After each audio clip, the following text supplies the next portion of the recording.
Arc-en-ciel de bonne humeur chez We Love. Alors, tu as vu mes dernières vidéos. Je parle un petit peu du chapelet, de la croix. Je veux parler de la vie, la clé de vie. Donc, beaucoup de personnes l'appellent la croix de vie. Bon, je ne vois pas un croisement. Je vois plutôt quelque chose qui ressemble à la lettre T et une boucle, comme un anneau. Donc, ok pour ceux qui veulent l'appeler la croix de vie, mais je trouve que la clé en C et la clé de vie lui vont parfaitement. Après, il y a des gens qui te disent la croix égyptienne, pareil. Je vois pas du tout une croix, quoi. Pour moi, une croix, c'est 4 côtés. Là, j'en vois que 3. Et une boucle ou un anneau ou une anse, éventuellement. Donc, voilà. Je dirais la clé tout court, la clé de Kemet ou la clé en C. La clé d'Ankh, ça se lit Ankh. On dit aussi le Ankh. Alors, j'ai fait un petit montage. Bon, c'était à mes débuts, mais je l'ai gardé, je l'ai trouvé intéressant. Donc, ce signe-là signifie la vie éternelle, la stabilité et la force. C'est un symbole qui régénère celui ou celle qui le porte. Et c'est un symbole qui attire la puissance, la vitalité et l'énergie à celle ou celui qui se sent déséquilibré ou faible. Alors, plutôt que de porter la mort, et c'est pour ça que je parle aujourd'hui du Ankh, et que j'ai montré un petit peu les photos des pendentifs, si vous vous sentez démuni, perdu, sans signe particulier, ben chez We Love, voilà le bijou de substitution au fameux chapelet inutile. Tu peux porter le Ankh, qui veut dire la vie. Tu portes la vie sur ton sternum, c'est juste parfait. Au lieu de porter la mort, la tristesse et la souffrance. Alors tu vois, hein, il existe plusieurs styles. Il y a le petit côté bon en or. Après, il y a style bling bling avec les faux strass ou les diamants. Il y a d'autres couleurs. Il y a même d'autres signes qu'on peut porter en tant que Kamite conscient. Tu vois ici la carte de Kama.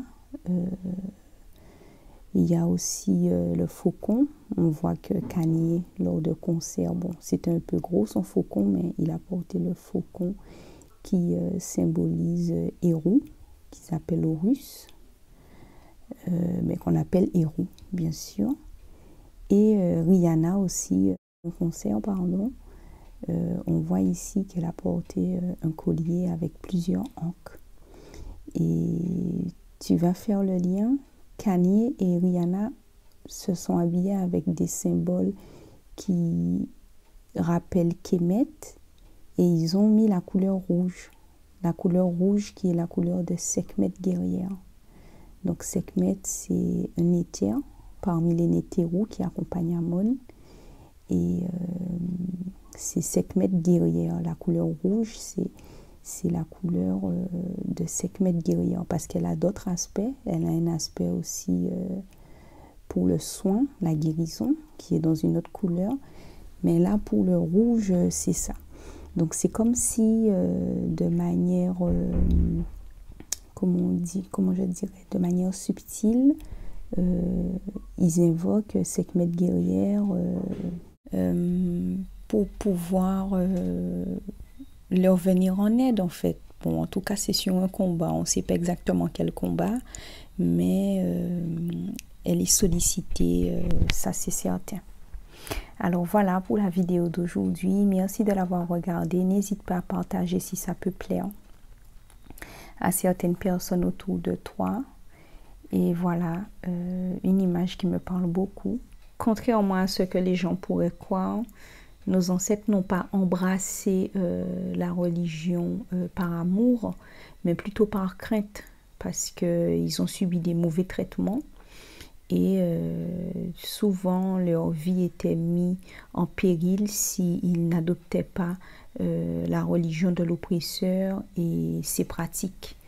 Alors, il ne faut pas croire que nos ancêtres, nos arrière-grands-parents, nos arrière-arrière-grands-parents ont fait que se dire, ah tiens, je vais me convertir au catholicisme, je vais devenir évangélique, je vais devenir...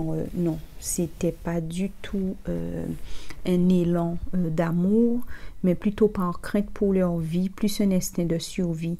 Donc, à un moment donné, il faut qu'on remette les choses en place et qu'on comprenne que cette religion ou ces religions, ces croyances qui nous ont été imposées par la force et encore la torture, ne peuvent en aucun cas nous sauver. En aucun cas. Voilà, chez We Love. À bientôt.